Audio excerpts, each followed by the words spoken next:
औज़ुबिल्लाहि मिनश्शैतानिर्रजीम बिस्मिल्लाहिर्रहमानिर्रहीम। अस्सलामु अलैकुम वरहमतुल्लाहि वबरकातुहू। I am Aamir Miraj and you are watching concept coaching. Viewers, मैं आज आपके लिए एक नया स्ट्रक्चर इंग्लिश का लिख रहा हूँ, यूज़ ऑफ एज इफ़। अक्सर आपने सुना होगा कि कहा जाता है यूँ मालूम होता है जैसे वो बीमार हो, ऐसा लगता है कि उसका दिमाग ख़राब है, या ऐसा मालूम होता है कि आज बारिश होगी। तो इस तरह के जो सेंटेंस होते हैं जिसमें यूँ मालूम होता है, ऐसा मालूम होता है, यूँ लगता है, तो इनकी हम ट्रांसलेशन कैसे करेंगे? इसमें हम एज इफ़ का इस्तेमाल करेंगे। तो इसको सीखते हैं कि हमने इसका कैसे इस्तेमाल करना है।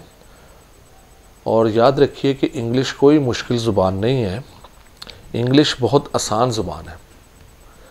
सिर्फ समझने की ज़रूरत है कि इंग्लिश कोई समझाए कि हमने ट्रांसलेट कैसे करना है। और इंग्लिश, अगर आप उर्दू से इंग्लिश आपको ट्रांसलेशन आ गई तो आपको इंग्लिश आ गई, क्योंकि हम हमेशा उर्दू में सोचते हैं और उर्दू में ही हम ट्रांसलेशन, उर्दू को इंग्लिश में ट्रांसलेट करते हैं।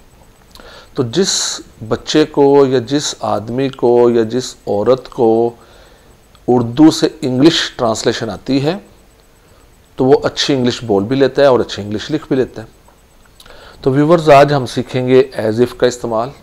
तो अगर अभी तक आपने मेरा चैनल सब्सक्राइब नहीं किया तो please subscribe my channel, share it and like it, और साथ बेल के आइकन पर क्लिक करना मत भूलिएगा। बेल के आइकन पर ज़रूर क्लिक कीजिएगा ताकि आपको मेरी लेटेस्ट वीडियोस मिलती रहें। तो आइए समझते हैं कि हमने एज इफ़ का इस्तेमाल कैसे करना है। जब भी फ़िक्रे में ये आ जाए यूँ मालूम होता है, ऐसा मालूम होता है, तो उसकी ट्रांसलेशन हम एज इफ़ से करते हैं। तरीकाकार ये होगा, सबसे पहले आपने सीम इस्तेमाल करना है, सीम, और इट के साथ सीम्स इस्तेमाल करेंगे। इट सीम्स, ऐसा मालूम होता है, इट सीम्स। इसके साथ आपने एज इफ लगाना है और इसके साथ आपने सब्जेक्ट लगाना है, जो भी सब्जेक्ट होगा, और उसके बाद आपने वर लगाना है, सबके साथ वर रहेगा, या आप हैड बीन लगाएंगे वर की जगह पर, हैड बीन। और अगर सेंटेंस फ्यूचर का होगा तो फिर हम वुड इस्तेमाल करेंगे, वुड का इस्तेमाल होगा। क्योंकि ये सेंटेंस प्रेजेंट का है, इसमें हम वर लगाएंगे या हैड भी लगाएंगे। और अगर सेंटेंस फ्यूचर का होगा, जैसे ऐसा मालूम होता है कि जंग हो जाएगी, तो फिर उस सूरत में हम जो ट्रांसलेशन करते हैं वो हम फिर वुड के साथ करते हैं। तो इसकी ट्रांसलेशन करते हैं, यूँ मालूम होता है जैसे वो बीमार हो, तो हम कहेंगे it seems, it seems, it seems as if वो की इंग्लिश होती है ही वर, इसके बाद आगे लगेगा वर।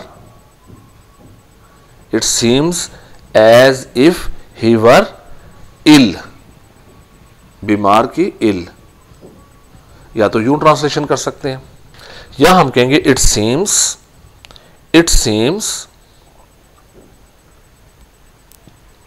एज इफ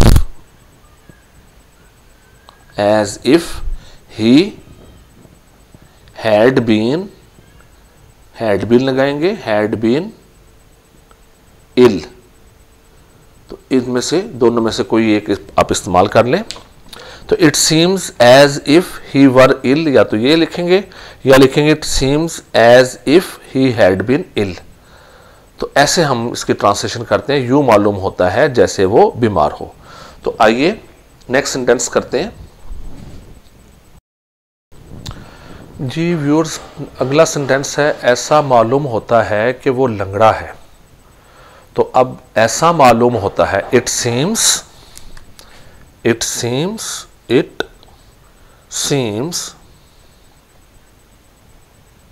as if वो के इसमें के की कोई इंग्लिश नहीं होती, सीधा हम लिखेंगे ही। It seems as if he के साथ वार आएगा, वार ही वार लेम, लंगड़े की English lame. As it seems as if he were lame. और इसी तरह अगर आपने हैड बीन के साथ करना है तो लिखेंगे it seems as if he had been lame. So it seems as if he were lame, और या it seems as if he had been lame। तो ये मैं ज़रा थोड़ा सा बोर्ड इधर करता हूँ।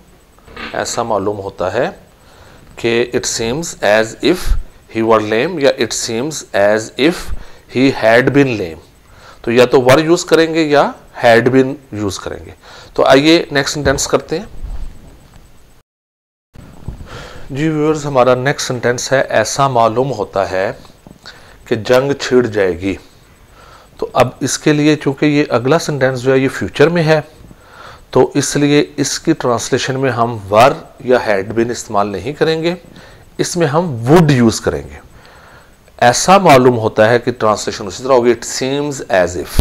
तो आपने जब भी ऐसा लगता है, ऐसा मालूम होता है, यूं लगता है, तो इसकी ट्रांसलेशन आपने it seems as if. It seems translation हम करेंगे it seems as if it seems as if war, जंग की इंग्लिश वार। अब हम इस्तेमाल करेंगे वुड लिखेंगे, अब हैड भी नहीं लिखना क्योंकि ये फ्यूचर में है। मैंने आपको बताया अगर प्रेजेंट में हो तो हम वर या हैड भी इस्तेमाल करते हैं, और अगर सेंटेंस फ्यूचर में हो जैसे यहां पर है जंग छिड़ जाएगी, तो ये फ्यूचर की है बात, तो फिर हम इस्तेमाल करते हैं would. It seems as if war would. अब छिड़ जाना की इंग्लिश होती है breakout. War would break out.